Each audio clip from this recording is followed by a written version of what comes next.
The United States of America and Iran don't agree on much, but there is one thing they both see eye to eye on, and that is the eradication of ISIS.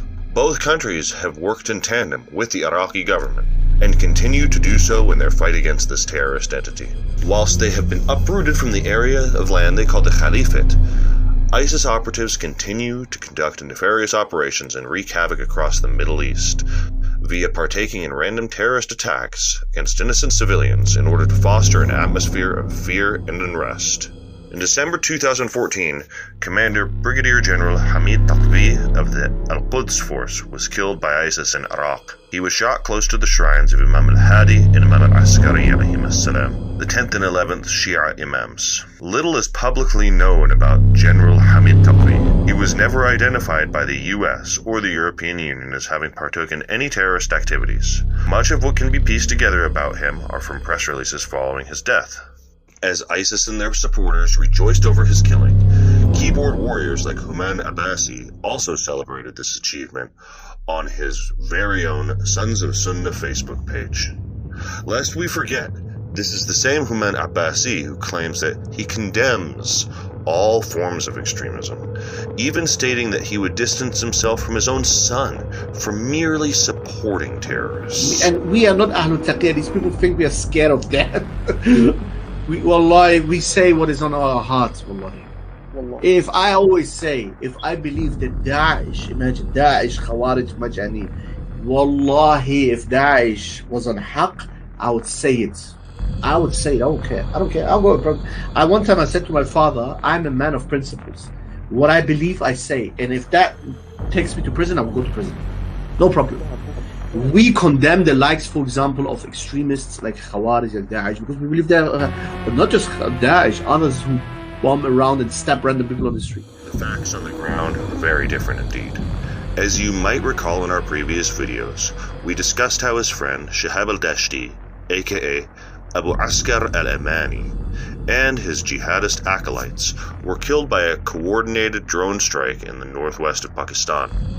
Human rushed to their defense to write the following status on his own personal social media account. I take the word of a Muslim blog any day over a trash tabloid newspaper, especially if even German authorities were in trouble justifying how citizens and residents, in parentheses Shihab and his friends, in parentheses, of their country were executed without any trial by the Obama administration. Human sought to impress upon his audience that these individuals were not tried or convicted of any terrorism-related offenses. One can only assume he was indirectly seeking to remind his audience of the legal maxim that all people are innocent until proven guilty. With this in mind, we would like to ask, why does Human vilify and condemn those Shia who were killed by ISIS and not their likes, when they have likewise not been tried or convicted of any terrorist offense by any competent court in any jurisdiction? Why should the deadly suicide attack on Iranian border guards be celebrated by Human, while Shihab and his friends are to be lamented over, glorified, and showered with invocations of Allah's mercy and blessings, as we have previously demonstrated on our previous videos? Why should a preemptive strike by terrorists be supported and celebrated by Human, when it's done on Iranian border guards defending their border, but harshly condemned and considered terrorism by Human when it's done on his own friends who traveled to and resided in a terrorist training camp?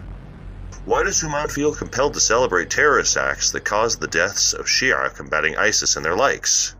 If he deems terrorists and terrorism abhorrent, then why does he identify with and support known terrorists rather than oppose them? If it is merely to rejoice over the deaths of alleged Shia militia groups that kill members of the Sunni community, why does he not also passionately rejoice at the deaths of ISIS members and those of other terrorist organizations that have also been involved in killing Sunnis and non-Muslims alike? We would opine that his position on this matter is unclear and incoherent. That is, of course, part and parcel of his hypocritical nature. He'll supplicate and praise his martyred brothers, but will happily support ISIS and other jihadists when they kill Shia. As long as Shia are killed, that is fine. After all, as Human believes, the ends justify the means. Please note, and for the avoidance of any doubt, Bayat Al Ghadeer is not affiliated with, nor do we support any political or religious group. We oppose all forms of extremism, whether that be religiously or politically motivated. Please don't forget to like and subscribe. Also share. Leave us a comment and tell us what you think of Human's clandestine behavior. And inshallah, we will see you again very soon.